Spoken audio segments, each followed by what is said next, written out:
व्यवस्था एमिति जेते छी छी कले भी नियंट पड़िबो।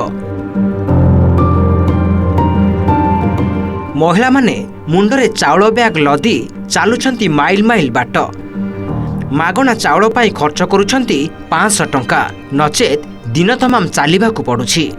स्वाधीनतार 7 दशंधि परे भी एमिति चित्र देखिबाकु मिलिछि गंजाम जिला धराकोट ब्लॉक झिरझिर गाँव रे। एबे भी अंचलवासी एकाधिक मौलिक सुविधारु वंचित।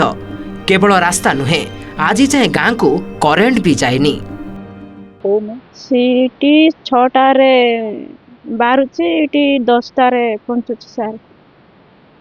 से देहला बेले जीवा समय रे आउ संध्या आइब 5टारे 6टारे सीटी पहुंची जीव जिरगिरा रे। रोड ना किछि ना, चाली चाली जीवार भूखरे सुसरे सिंति जाउछि सर। बुट समय रे आसुचंती देहची रूट आसबो, ये आसबो, करंट आसबो कहउचंती, मात्र एबे जाय किछि दे नांती, किछि आसी नांती, रूट ना किछि ना। साली साली आइलु एते दूर रे 5 केजी साउड पाई आउ गाड़ी रे नेले 500 टंका लागे। हम मागणा साउड सिना आमे पैसा खर्च करी नेउसु। बलरामपुर पंचायतर एही झिरझिर गाँव रे बास करती 30 रु ऊर्ध्व परिवार। दाना पाई समस्तंकु राशन चाउल उपरे निर्भर करिबाकु पड़े, किंतु एही चाउल पाई करिबाकु पड़ुछि संघर्ष। 5 किलोमीटर कि 10 किलोमीटर नुहे, राशन चाउल पाई पूरा 50 किलोमीटर चालुछंती। मासरे थरे राशन चाउल पाई बीती जाउछि गोटे दिन। भोर उठी चलिले दिन 11टारे केन्द्र रे पहुंचुछंती, सेठु पुणी मुंडरे चाउल लदी चलिले घरे पहुंचला बेलकु राति हेई जाउछि। जदि केउ दिन यांत्रिक त्रुटि रहिला तेबे कथा सरिला। चाउल मुठे पाई संघर्ष 2 गुणा हेई जाउछि। एथिपाई किछि हिताधिकारी बाध्य होई सेही चाउल को घर को नेबा परिवर्ते निकटस्थ बाजार रे कम दर रे बिक्री करिबाकू बाध्य हेउछंती।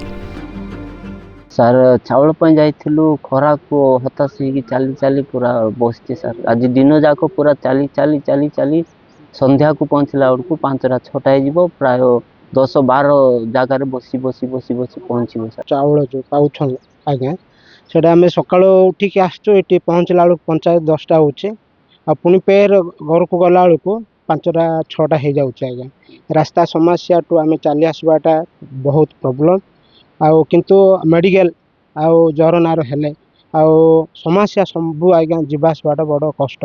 केते सरकार आमे दरखास्त पत्र देले भी आउ सेटा हमको ग्रांट करूना। झिरझिर गाँ लोकंक पई यह केवल गोटिए समस्या नुहे, समस्यार फर्द पढ़िले सरिबनी। एबे भी गाँ को देखिले जेमिति लागिबो केउ दुर्गम अंचलर। पक्का घर तो दूरर कथा, गाँ को एजाए करेन्ट भी जाइनी। रास्ता नथिबारु पिला माने पाठपढ़ारु मध्य वंचित हेउछंती। सेपटे सानखेमुंडी विधायक कहउछंती बहु चेष्टा परे एबे टिके सुधार आसीछि।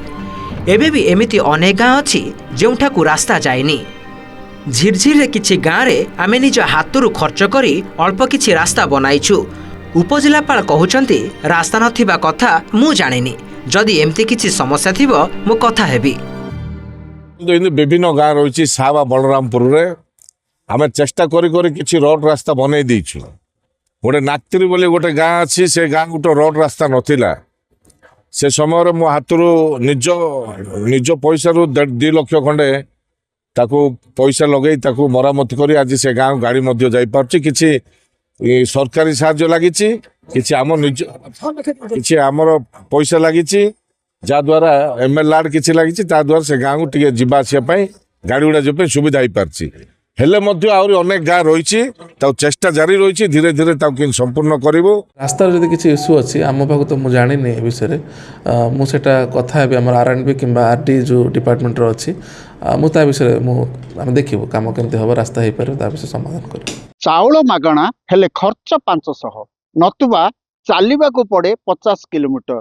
यह सत्वे मध्य बाध्य हुए एमाने नेबा पई राशन चाउल जेते सब गुहारी एमानक पई सत्य जेमिति पालटिची अभिशाप।